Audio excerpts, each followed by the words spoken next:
आज का हमारा टॉपिक है मौर्य काल के कुछ राजनीतिक परिदृश्य को देखेंगे। हम ये देखेंगे कि ये मौर्य काल जो एक संगठित साम्राज्य के रूप में उभरा महाजनपद काल में जो सबसे शक्तिशाली महाजनपद जो मगध जो जनपद था, उस मगध जनपद में ही मौर्य काल मौर्य साम्राज्य का प्रादुर्भाव होगा।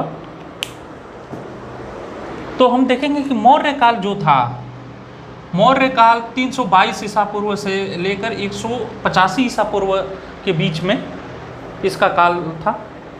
और अगर हम इसको देखते हैं तो मुख्यतः इसमें 3 जो सम्राट हुए थे उनके बारे में स्टडी करना ज़्यादा ज़रूरी है, क्योंकि उन्हीं से प्रश्न भी आते हैं और उन्हीं का इतिहास ही पूरा मौर्य का इतिहास कहा जा सकता है। तो सबसे पहले हम देखते हैं कि जो मौर्य काल है उसमें जो 3 लोग थे,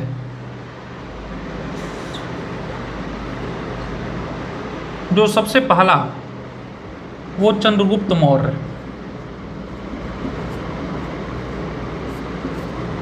चंद्रगुप्त मौर्य। जो दूसरा जो थे वो थे बिंदुसार,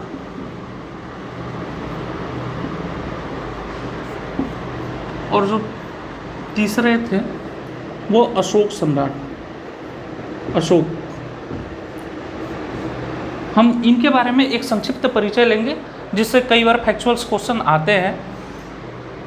तो सबसे पहले हम देखेंगे चंद्रगुप्त मौर्य ने मौर्य साम्राज्य की स्थापना की और वो चाणक्य के सहायता से की।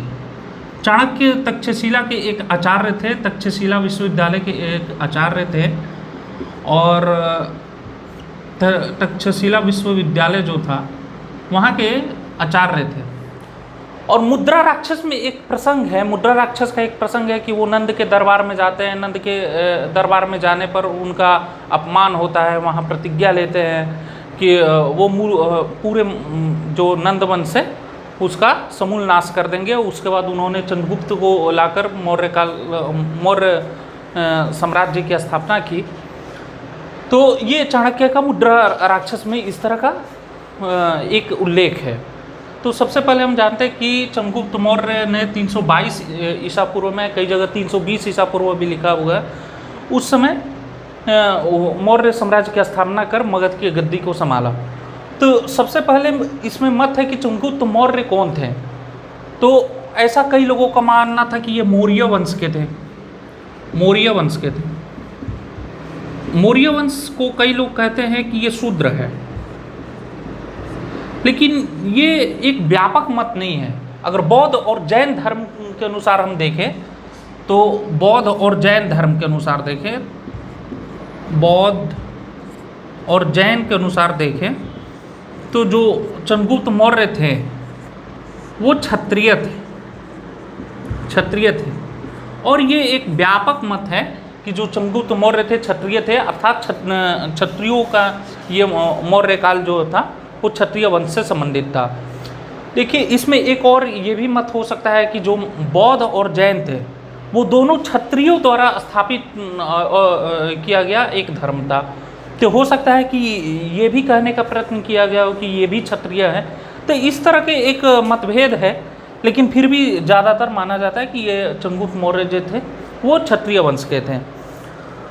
वैसे चंद्रगुप्त मौर्य जो थे उन्होंने चाणक्य की सहायता से, जो चाणक्य उनके मंत्री सबसे प्रथम रहे थे, तो उस समय से उन्होंने बहुत उसका राजनीतिक विस्तार किया।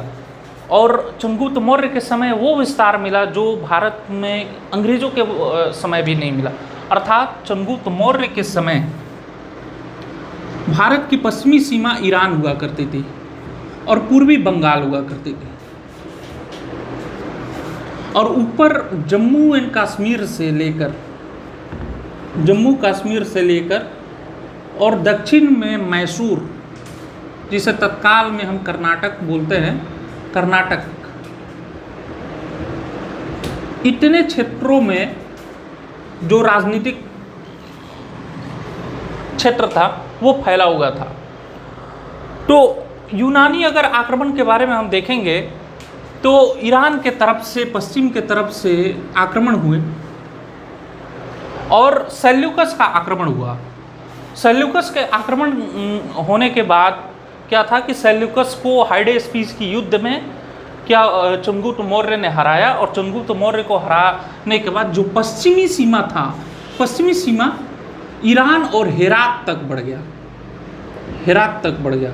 फिर चंद्रगुप्त मौर्य का जो विवाह था, चंद्रगुप्त मौर्य का विवाह सेल्यूकस की पुत्री से हुआ, और ये शायद इंडिया का पहला इंटरनेशनल मैरिज था। और ये एक मैरिज था, वो एक प्रकार की संधि थी, एक राजनीतिक संधि थी जो उस समय हुआ। तो इस प्रकार भारत का अगर साम्राज्य देखा जाए तो एक बहुत लंबे भाग में फैल गया था। जो अशोक के समय जाते जाते जो एक कलिंग था, जो भारत का जो पूर्वी उत्कल तट के पास जो कलिंग था, उस कलिंग को भी हम देखते हैं कि कलिंग भी मगध साम्राज्य का एक हिस्सा बन गया। जो अशोक ने जो लड़ाई लड़ी, जिसके बाद से बौद्ध धर्म को ग्रहण करने के बाद और अहिंसा का व्रत लेने के बाद ज़्यादातर कोई मुख्य युद्ध नहीं हुआ। तो इस प्रकार अशोक के समय आते आते ये काफ़ी एक विस्तृत प्रकार का एक राजनीतिक संगठन बन गया, और एक राजनीतिक क्षेत्र में मगध साम्राज्य फैल गया। अगर हम आखिरी इसके सम्राट की बात करें, अशोक के बाद जो भी मगध सम्राट हुए, उनकी परिस्थितियां ऐसी थी कि वो उतने कुशल नहीं थे, वो उतने बड़े राजनीतिज्ञ नहीं थे, उस तरह के उनका व्यक्तित्व नहीं था कि इतने बड़े साम्राज्य को वो लेकर चले। इस तरह विखंडन शुरू हुआ, एक केंद्रीकरण जो शक्ति थी, एक केंद्रीय राजनीतिक जो शक्ति थी, उसका विखंडन शुरू हुआ। और धीरे धीरे जो था 185 में अशोक के बाद, अगर हम बाद के शासक को हम देखते हैं तो 185 में बृहद्रथ लास्ट शासक थे, जिनको मारकर शुंग वंश का पुष्यमित्र शुंग इनके सेनापति ने मारकर और शुंग वंश की स्थापना की। जो पुष्यमित्र शुंग थे वो एक ब्राह्मण थे, अर्थात जो बौद्ध धर्म को पल्लवित और उत्थान करने वाला जो ये मौर्य काल का जो आखिरी महान सम्राट अशोक थे, वो धीरे धीरे शुंग के बाद से एक ब्राह्मणवादी जो था वो राजनीतिक क्षेत्र में बदल गया, अर्थात राज्य धर्म को पल्लवित करने वाला हो गया। तो ये चंद्रगुप्त मौर्य के बारे में जो है ये है। उसके अलावा दो इनका ये है, चंद्रगुप्त मौर्य का जो है दो अभिलेख है जिसके बारे में चंद्रगुप्त मौर्य की जानकारी मिलती है। एक है शाहगौरा अभिलेख, शाहगौरा अभिलेख। ये जनरली पूछा जाता है ये किससे संबंधित है, कहाँ है, तो ये गोरखपुर के पास है। और एक है महास्थान अभिलेख, महास्थान अभिलेख, महास्थान अभिलेख। जो महास्थान अभिलेख है वो है बंगाल में, अभी तत्काल बांग्लादेश में पड़ता है, बांग्लादेश में पड़ता है। तो इससे भी जानकारी मिलती है उनके बारे में, चंद्रगुप्त मौर्य के बारे में। लेकिन जो अभिलेखों का जो काल शुरू हुआ, जो अभिलेखों पर लिखने की जो परंपरा एक शुरू हुई, वो विस्तृत रूप से अशोक के समय दिखाया जाता है कि बड़े शिलालेख, छोटे शिलालेख करके जो जितने भी राजाज्ञाएँ थी वो शिलालेखों द्वारा जारी करने की जो परंपरा थी वो शुरू हुई, वो अशोक के समय शुरू हुई। तो ये चंद्रगुप्त मौर्य का जो था ये था। बाकी आप NCERT पढ़ेंगे तो वहाँ पे बहुत इसका पूरा डिस्क्रिप्शन मिलेगा कि कैसे कैसे वो हाइडेस्पीस का युद्ध हुआ, झेलम नदी के किनारे हुआ, सेल्यूकस हारे। सेल्यूकस के हारने के बाद सबसे जो महत्वपूर्ण बात है, जो हमने पिछले क्लासेज में भी बताया था, कि सेल्यूकस के जो राजदूत थे वो मेगास्थनीज थे, मेगास्थनीज। तो मेगास्थनीज ने इंडिका लिखा, इंडिका में उन्होंने पाटलिपुत्रा को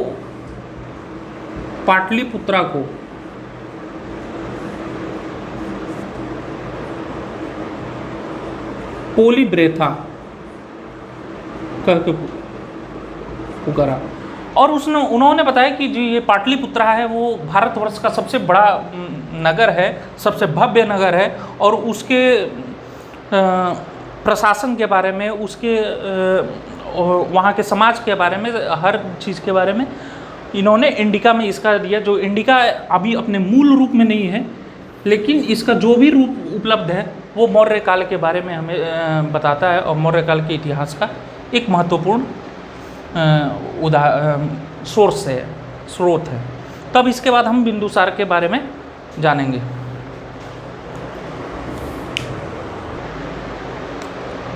अब नेक्स्ट है हमारा बिंदुसार के बारे में। सबसे पहले हम देखेंगे जो चंद्रगुप्त मौर्य की मृत्यु हुई वो कैसे हुई, वो संलेखना पद्धति से हुई। संलेखना जो है वो जैन धर्म का संलेखना जो है, मैंने पहले भी चर्चा किया है, जो संलेखना है अर्थात काया क्लेश पर बल देकर अपने शरीर को मिटा देना संलेखना होता है।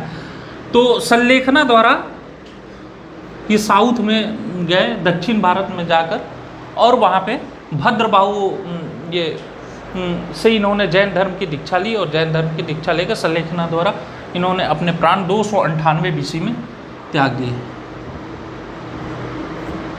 298 BC में।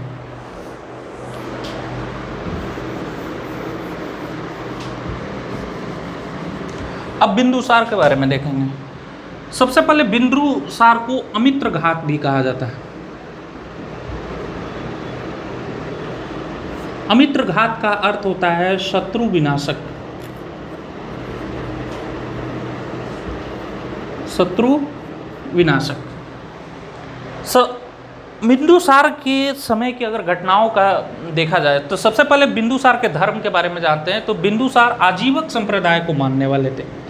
आजीवक संप्रदाय को, आजीवक संप्रदाय जो था ये वही संप्रदाय था जब बहुत सारे धर्मों का प्रादुर्भाव जो गंगा यमुना दोआब में हुआ, तो उसमें से एक आजीवक भी था जिसके प्रणेता थे, जिन्होंने आजीवक संप्रदाय को दिया, वो थे मोक्षाली गोसाल। मोक्षाली गोसाल, मोक्षाली गोसाल जो थे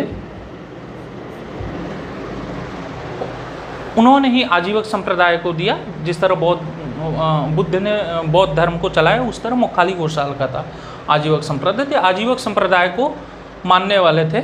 और ये पता कहाँ से चलता है? दिव्यवदान से पता चलता है। दिव्यवदान से पता चलता है। दिव्यवदान से इस चीज़ की जानकारी मिलती है। तो सबसे पहले हम बिंदुसार के बारे में देखेंगे। तो बिंदुसार के समय में तक्षशिला में 2 विद्रोह हुए थे। तक्षशिला में 2 विद्रोह का मिलता है। 2 विद्रोह हुए थे तक्षशिला में। कहाँ पे? तक्षशिला में। और इस विद्रोह को दबाने के लिए पहले उन्होंने सुसीम को भेजा, जो असफल हुआ। उसके बाद अशोक को भेजा। अशोक ने क्या किया कि तक्षशिला के विद्रोह को दबाकर फिर से तक्षशिला में शांति स्थापित की, और वहाँ पे एक जो राजनीति केंद्रीकरण था मगध का, वो वहाँ पे स्थापित हुआ। तो बिंदुसार का जो संबंध था वो सीरिया के नरेश से भी था। सीरिया का नरेश एंटियोकस से उन्होंने 3 चीज़ों को मंगाया था: सूखी अंजीर, मदिरा और एक दार्शनिक। तो वहाँ के जो सीरियाई नरेश थे उन्होंने सिर्फ 2 चीज़ों को माना, वो सूखी अंजीर और जो था मदिरा को भिजवाया, दार्शनिक उन्होंने नहीं भिजवाया। तो इससे मतलब ये नहीं है कि उन्होंने क्या भिजवाया या क्या किया। इससे ये पता चलता है कि सीरियाई नरेश से जो संबंध थे वो मौर्य साम्राज्य का एक डिप्लोमेटिक रिलेशन हुआ करता था। तो बिंदुसार के बारे में जो है वो मुख्यतः बहुत ज़्यादा कुछ नहीं है। बिंदुसार के समय आरंभिक समय में चाणक्य ही उनके महामंत्री हुआ करते थे। बाद में खल्लटक को उन्होंने बनाया, और इस तरह का बिंदुसार का समय जो था वो गया। इसके बाद अशोक का समय आया। अशोक के बारे में एक बौद्ध ग्रंथ में ये लिखा गया है कि अशोक ने अपने 100 भाइयों को मारकर 99 भाइयों को मारकर और उसके बाद गद्दी संभाला। और फिर उपगुप्त ने क्या किया कि उपगुप्त ने अशोक को बौद्ध धर्म में दीक्षित किया, और बौद्ध धर्म के दीक्षित के प्रभाव में आने के कारण मतलब उन्होंने हिंसा त्याग दिया, या इस तरह की जो है ये किंवदंती भी हो सकती है कि बौद्ध धर्म के आने के बाद वो इतने दयालु हो गए और ये क्या किया, इसके बारे में कुछ घटना चक्र के बारे में श्योर नहीं कहा जा सकता। लेकिन अशोक के बारे में ये कहा जा सकता है कि अशोक के समय में कलिंग का युद्ध हुआ था। कलिंग युद्ध हुआ था। कलिंग युद्ध अप्रॉक्स 261 BC में हुआ था, और 269 BC में अप्रॉक्स जो था अशोक ने राजगद्दी को संभाला था। अशोक बौद्ध धर्म के सबसे बड़े हिमायती थे। उन्होंने उनका व्यक्तिगत धर्म तो बौद्ध धर्म था ही, लेकिन उन्होंने पूरे राज्य में बौद्ध धर्म को प्रचारित किया, और राज्य ही नहीं श्रीलंका में उन्होंने अपने पुत्र और पुत्री को भेजा, महेंद्र और संघमित्रा को, और इस तरह करके पूरे आसपास के जो भी देश थे उन सब में भी अशोक ने बौद्ध धर्म का प्रचार किया। तो बौद्ध धर्म में सबसे बड़ी एक जो बात होती है वो है शिलालेखों का। उनके क्या है कि बड़े शिलालेख हैं, छोटे शिलालेख हैं, हर तरह के शिलालेख हैं।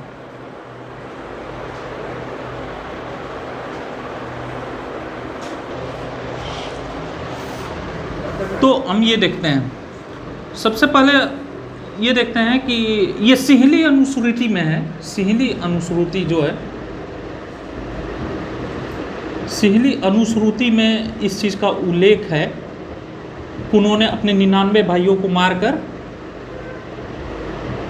99 भाइयों को मारकर जो राजगद्दी प्राप्त की हुई थी। अशोक ने एक जगह देवनापियम अपना उपाधि लिया है। इसका अर्थात देवों का प्रिय, अर्थात वो और धर्मों को भी का भी आदर करता था। ऐसा नहीं है कि वो बौद्ध धर्म को ये करता था। आजीविकों को उसने गुफाएं दी हुई थी, और इस तरह का ये मिलता है। कलिंग युद्ध की चर्चा जो है वो 13वें शिलालेख में है।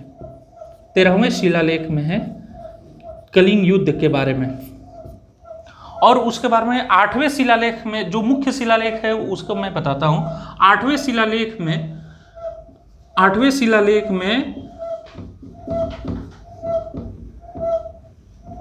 रज्जुकों की नियुक्ति की गई थी जो धम्म यात्राएं करते थे।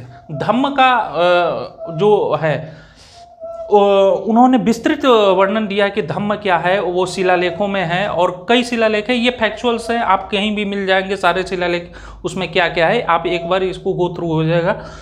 इससे विशेष कर नहीं, एक दो फैक्चुअल्स क्वेश्चन आते हैं, बाकी सब सामान्य है। जो मुख्य चीज़ है इसके प्रशासन के बारे में, और जो और इम्पोर्टेंट टॉपिक्स है उसके बारे में हम नेक्स्ट वीडियोज़ में बताएंगे।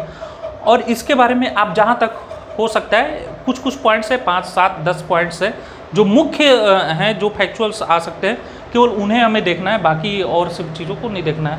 बाकी इसके जितने भी स्रोत हैं, कौन से शिलालेख है, कौन से पुस्तक है, इन सब स्रोतों के बारे में एक अलग वीडियोज़ हमने बनाया है।